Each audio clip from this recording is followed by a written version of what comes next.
orang yang dari Saya Elsa Marta Maniro.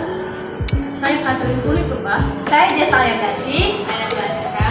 Saya Murena Priyanti. Nah, kali ini kami akan membuat video praktikum tentang isolasi DNA dengan extraction kit dan electrophoresis gel. Menyaksikan. Selamat menyaksikan.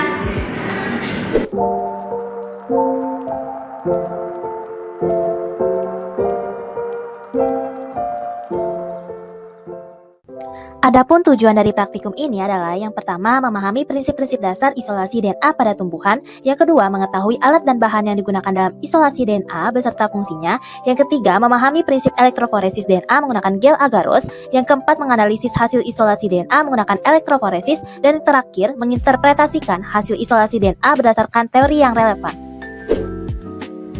Sebelum kita mengetahui lebih dalam mengenai praktikum kali ini, kita harus mengetahui terlebih dahulu dasar teori mengenai isolasi DNA extraction kit pada tumbuhan.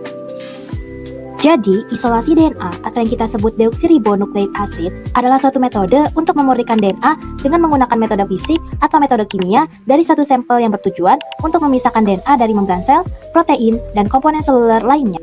Metode yang digunakan dalam isolasi DNA memiliki strategi yang berbeda-beda, namun pada dasarnya memiliki 3 tahapan utama, yaitu lisis, separasi, dan presipitasi. Lisis merupakan tahapan pemecahan atau perusakan dinding sel dan membran sel tanaman yang bertujuan untuk mengeluarkan materi DNA di dalam sel. Separasi yaitu memisahkan DNA dari residu-residu RNA dan protein yang masih tersisa. Sedangkan presipitasi yaitu mengendapkan kandungan DNA yang selanjutnya dilakukan pemurnian sampel DNA dengan meminimalkan kehilangan produk DNA selama proses berlangsung. Metode isolasi DNA dapat dilakukan menggunakan kit maupun konvensional. Metode konvensional memerlukan persiapan alat dan bahan yang relatif rumit dan lama dengan hasil isolasi tergantung jenis sampelnya, sedangkan kelebihannya relatif lebih murah. Sementara itu, isolasi DNA menggunakan kit lebih praktis karena dalam satu paket kit terdapat larutan isolasi yang siap pakai sehingga menghemat waktu kerja namun harganya relatif lebih mahal. Kit pemurnian DNA universal untuk keperluan isolasi dinilai lebih cepat, sederhana, dan efektif dibandingkan dengan metode isolasi konvensional. Elektroforesis merupakan teknik untuk memisahkan fragmen DNA berdasarkan atas ukuran atau berat molekul dan struktur fisik molekulnya. Gel yang biasa digunakan adalah gel agarose. Elektroforesis gel agarose dapat dilakukan untuk memisahkan sampel DNA dengan ukuran dari beberapa ratus hingga 20.000 pasang basa. Prinsip kerja dari elektroforesis berdasarkan pergerakan partikel-partikel bermuatan negatif atau anion seperti DNA akan bergerak menuju kutub positif, sedangkan partikel-partikel bermuatan positif atau kation akan bergerak menuju kutub negatif.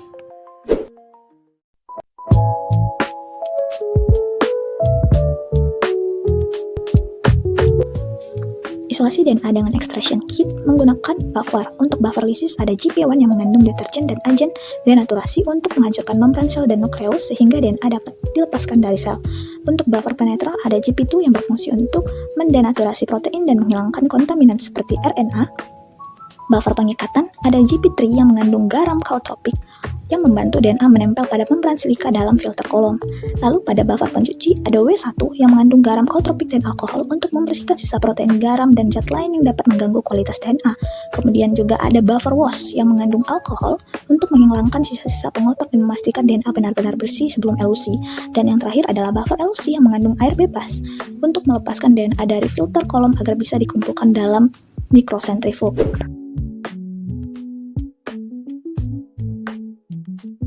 Langkah pertama adalah disosiasi jaringan, yaitu daun mangga dipotong kecil-kecil, kemudian ditimbang untuk mendapatkan massa seberat 10 mg, kemudian dipindahkan ke dalam alu untuk digerus menggunakan mortal dan alu sampai berbentuk bubuk yang kemudian akan dipindahkan ke dalam mikrosentrifug.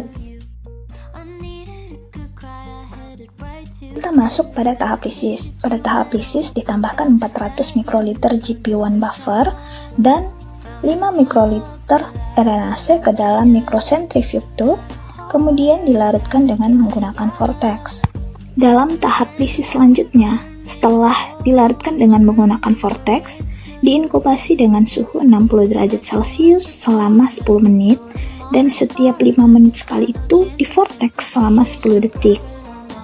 Kemudian dimasukkan kembali untuk melanjutkan inkubasi. Setelah itu dilakukan vortex kembali selama 10 detik. Nah, pada waktu yang sama dipanaskan elution buffer sebanyak 400 ml pada suhu 60 derajat Celcius untuk digunakan pada tahap elusi. Langkah selanjutnya ditambahkan 100 mikroliter GP2 buffer dan dilarutkan menggunakan vortex. Nah, kemudian diinkubasi di dalam freezer selama 3 menit. Nah, untuk langkah selanjutnya, filter column diletakkan ke dalam collection tube berukuran 2 ml, kemudian dimasukkan campuran sampel yang telah diinkubasi sebelumnya dan dilakukan sentrifugasi dengan kecepatan 1000 kali G selama 1 menit. Nah, setelah selesai, dilepaskan filter column dan dipindahkan cairan pada collection tube ke dalam microcentrifuge tube 1, ml dengan hati-hati. Nah, pada tahap penyekatan DNA, sebelumnya kita harus menimbang terlebih dahulu volume sampel agar kita dapatkan seberapa banyak 1,5 dari volume sampel. Nah, volume tersebut akan digunakan untuk volume GP3 buffer yang digunakan. Nah, didapatkanlah volumenya dengan 510 mikroliter, kemudian ditambahkan ke dalam sampel dengan menggunakan micropipette. Selanjutnya di vortex selama 5 detik. Langkah selanjutnya 700 mikroliter sampel dipindahkan ke dalam collection tube yang sudah ada GD kolomnya. Kemudian disentrifugasi selama 2 menit dalam kecepatan 16.000. Dibuang cairan pada collection tube lalu diletakkan kembali GD kolom ke dalam collection tube. Kemudian disentrifugasi kembali dengan kecepatan 16.000 kali G dalam waktu 2 menit. Kemudian dibuang cairan dan GD kolom dikembalikan ke dalam collection tube. Kita masuk pada tahap pencucian, ditambahkan 400 mikroliter W1 buffer ke dalam GD kolom, lalu disentrifugasi dengan kecepatan 16.000 selama 30 detik. Setelah selesai, buang cairan pada collection tube dan diletakkan kembali GD kolom ke dalam collection tube. Nah, oke, kita masuk pada tahap pencucian, yaitu ditambahkan 400 mikroliter W1 buffer ke dalam GD kolom, lalu disentrifugasi dengan kecepatan 16.000 kali G selama 30 detik. Kemudian dibuang cairan pada collection tube, lalu diletakkan kembali GD kolom ke dalam collection tube dan dilakukan lagi sentrifugasi selama 3 menit dengan kecepatan 16.000 G. Nah, tahap yang terakhir yaitu elusi DNA, yaitu ditambahkan 100 mikroliter buffer elusi yang telah dipanaskan sebelumnya, kemudian didiamkan selama 5 menit, kemudian setelah 5 menit disentrifugasi kembali selama 30 detik dengan kecepatan 16.000 G.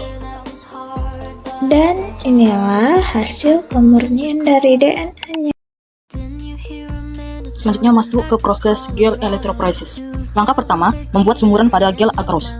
Timbang terlebih dahulu gel agarose sebanyak 1 gram dengan menggunakan timbangan analitik dengan beralaskan aluminium foil. Lalu masukkan gel agarose ke dalam Erlenmeyer. Siapkan buffer TBA kali 1 sebanyak 100 ml ke dalam Erlenmeyer. Lalu tutup Erlenmeyer menggunakan aluminium foil. Panaskan hingga mendidih menggunakan hot plate. Setelah mendidih, angkat dan biarkan hingga cukup hangat. Lalu tambahkan stain gel safe SYBR Invitrogen sebanyak 5 mikroliter. Masukkan gel yang telah tercampur dengan stain gel dalam cetakan gel electrophoresis yang sudah diletakkan sisir electrophoresis untuk membuat sumuran pada gel agarose. Lalu, biarkan gel mendingin dan memadat pada cetakan tersebut. Setelah gel memadat, angkat sisiran dan masukkan gel dalam mesin electrophoresis, lalu tambahkan buffer TBA hingga gel terendam seluruhnya. Selanjutnya siapkan DNA hasil isolasi sebelumnya dalam microcentrifuge tube 1,5 ml, lalu hilangkan etanol sisa isolasi dan tambahkan aquabides, lalu vortex selama 1 menit. Siapkan micropipette, parafilling, dan loading day. Bentangkan parafilling pada meja laboratorium sebagai tempat melakukan mixing DNA dengan loading day. Ambil sebanyak 2 mikroliter loading day menggunakan micropipette dan letakkan pada parafilling. Ambil sebanyak 5 mikroliter DNA sampel yang telah diisolasi sebelumnya dan campurkan dengan loading day yang telah diambil sebelumnya. Lalu mixing campuran menggunakan micropipette sebanyak 3 kali. Setelah tercampur, masukkan campuran pada sumuran pada gel agarose yang telah disiapkan. Lalu, lakukan lagi pada sampel selanjutnya hingga seluruh sampel telah dimasukkan ke dalam gel agarose. Setelah semua sampel telah dimasukkan, hubungkan mesin electrophoresis dengan power supply yang telah disiapkan. Atur waktu dan volt pada power supply dengan 100 volt selama 1 jam. Biarkan DNA bergerak hingga waktu selesai. Amati pergerakan yang terlihat pada sumuran. Setelah selesai, matikan power supply, lalu angkat gel agarose. Amati gel agarose menggunakan UV transilluminator.